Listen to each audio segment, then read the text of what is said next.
Okay, Dr. Osama Hamdan, we're talking here on October 7th. What is the 1 year on? What is the real meaning of October 7th? And where does Hamas and the resistance go from here? Bismillah ar-Rahman ar-Rahim. I think the 7th of October, it means a lot for the Palestinians.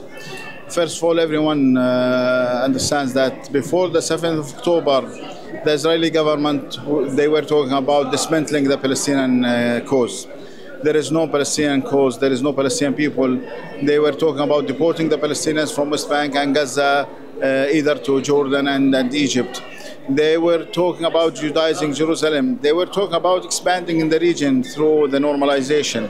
After the 7th of October, we took back the initiative. Everyone now is talking and understanding that there will be no solution unless the Palestinian people have their own rights, establishing their own independent sovereign state.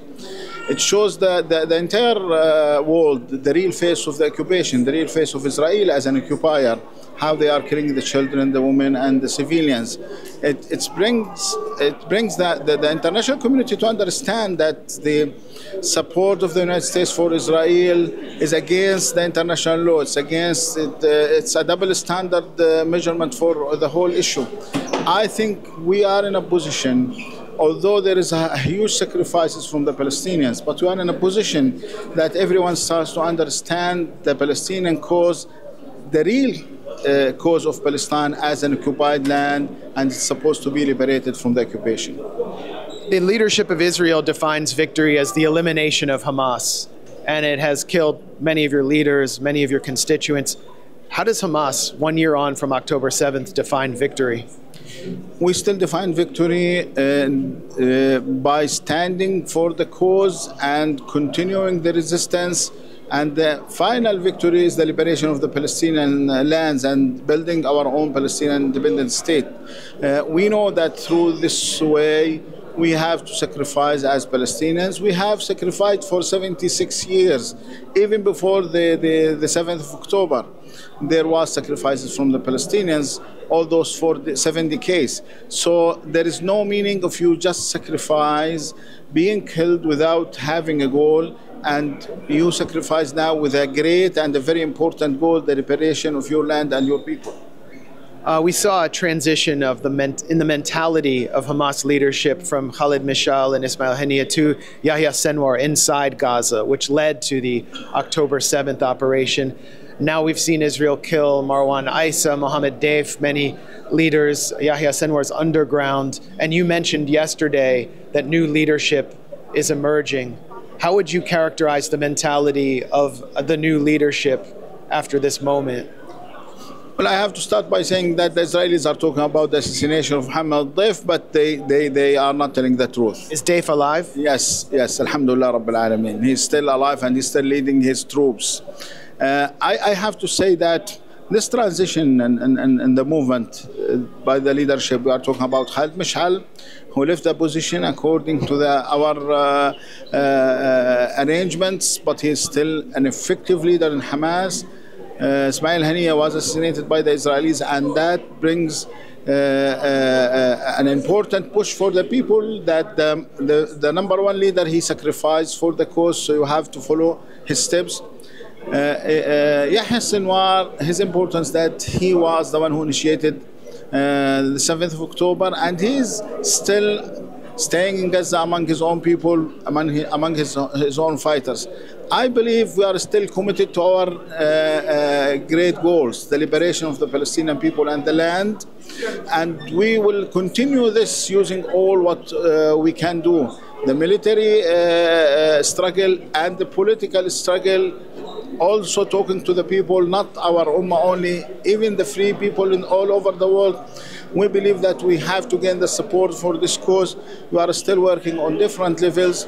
I understand that some people may think that Yahya Sinwar in the leadership, it may make Hamas more hardliner. I believe our leadership is a very balanced leadership. Even Yahya Sinwar, after the Israeli attack against Gaza stopped, I hope that the people can have a chance to reread and understand Yahya Sinwar more than just listening about him through the media.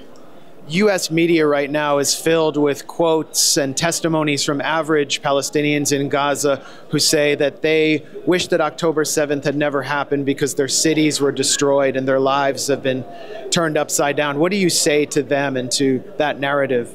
Well, I believe no one will be happy if his house was destroyed, if his land was occupied.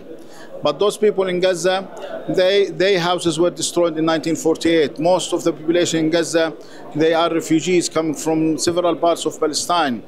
They now understand more than any time before because they are the third generation of the Nakba. They understand what's the meaning of the occupation.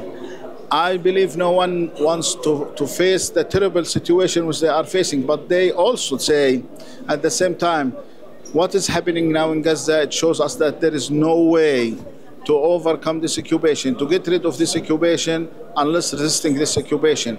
So I believe the resistance is the only way which can bring us back to our home. And what was it like dealing with the United States? What has it been like for the Hamas team dealing with the United States in Doha as a negotiator?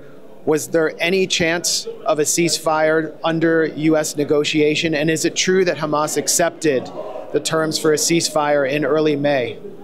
We have accepted the terms for the ceasefire twice, in fact. Once in the early May, and the Israeli action was invading Rafah. And the second time was on the 2nd of July, and the Israeli action was the assassination of Ismail Haniyeh and the massacre in Al-Mawasi, which they claim that they have assassinated Mohammed Deif.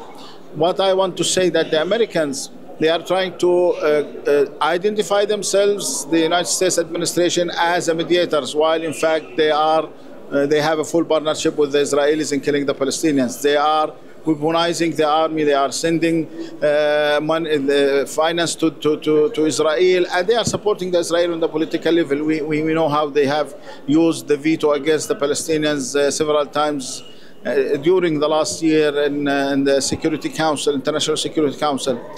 I think they did not show up till now any will to be a real mediator.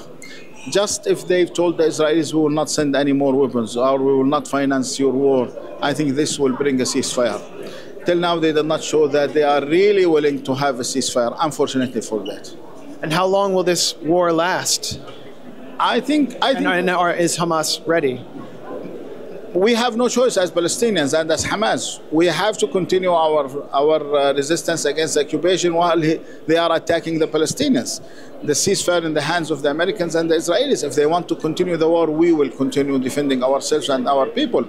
If there was a ceasefire, we have accepted that in a clear conditions in the 7th of July, and we are still committed to that. Which conditions? A complete Israeli withdrawal from Gaza, a ceasefire, permanent ceasefire, the reconstruction of Gaza, lifting the siege, and a prisoners exchange.